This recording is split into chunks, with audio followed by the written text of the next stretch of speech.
A former Texas police officer, Aaron Dean, shot and killed Atta Tiana Jefferson, a black citizen, through the back window of her home in 2019. As a result, the officer was convicted of manslaughter and was sentenced to 11 years and 10 months in prison.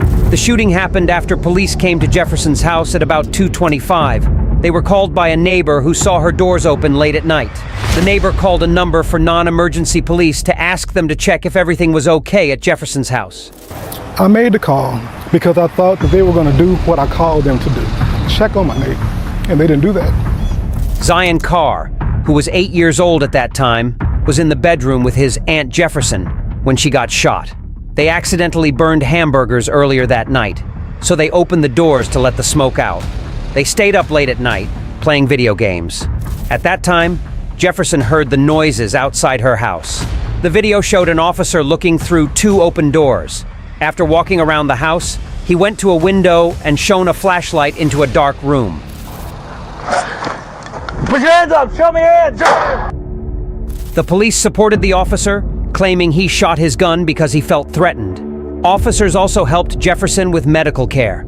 Further, the police asserted that the gun was spotted in the room where Jefferson died. The prosecutor added a twist to this story, mentioning that Jefferson grabbed her gun because she heard noises outside as she felt threatened and saw a flashlight in her backyard. Moreover, the officers tried to hide their presence. This behavior went against the officers. So the defense lawyer tried resolving this query, explaining that the officers thought it might be a robbery happening, not just a check on someone's safety, so they hid their presence. He called the shooting a sad accident, but one that he believed was reasonable for someone like Dean in that situation. Many people strongly criticized the shooting. And he shot a black woman to death in front of an 8-year-old child. Including the National Black Police Association, who said that the killings of black people by white officers had become too familiar.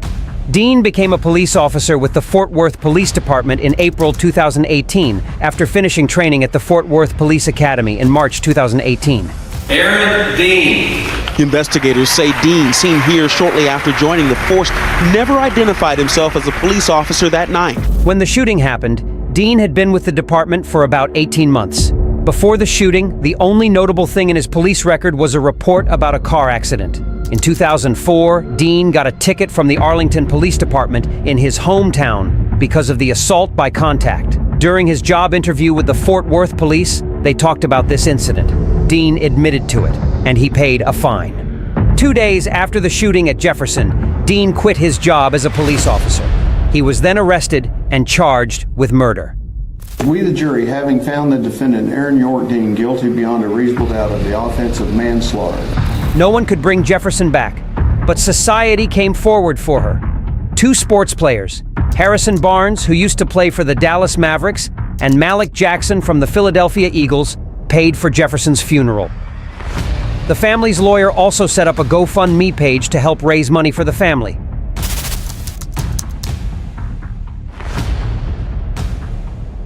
Prepare to be astonished by the next case. What happened was totally unacceptable. Euclid police officer Michael Amiot landed himself in a miserable situation by assaulting Richard Hubbard. His video went viral.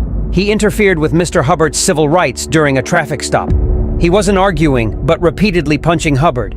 Videos taken by cell phones and police cameras showed Officer Amiot quickly wrestling Mr. Hubbard to the ground just moments after telling him to turn away. Mr. Hubbard had just stepped out of his car.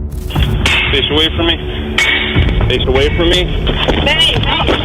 Officer Amiot used his knee to hit Mr. Hubbard. He punched him in the face, adding embarrassment to his physical pain. Hey, stop, please. Richard, listen. He was then handcuffed and taken to a police car. The city paid Mr. Hubbard $450,000 to settle a lawsuit about his violated rights. Officer Amiot had a history of doing wrong things while working as a police officer. In 2013, he had to leave the Mentor Police Department because he lied about why he stopped a driver who had a suspended license. He was hired again only a short time after that happened. In a speech that lasted almost 10 minutes in court, Amiot talked about how some evidence against him in last year's trial wasn't fair. He also said he did what he was taught when he arrested Hubbard. Everything I did on that day was based on my training and experience. Well, justice was served, and he was sentenced to 1 year of probation and a $1,000 fine.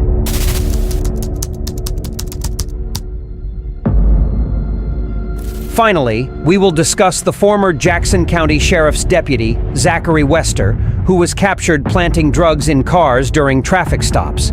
As a result, he received a sentence of 12 years, 6 months, and 8 days in prison. Wester began his career as a deputy in 2015 at the Liberty County Sheriff's Office. However, he left after less than a year because of accusations of sexual misconduct. In 2016, he started working at the Jackson County Sheriff's Office. Wester was arrested in 2019 for allegedly planting drugs in cars during traffic stops while he was working for the Jackson County Sheriff's Office. He was accused of 67 charges, including things like racketeering, official misconduct, fabricating the evidence, and wrongly holding people.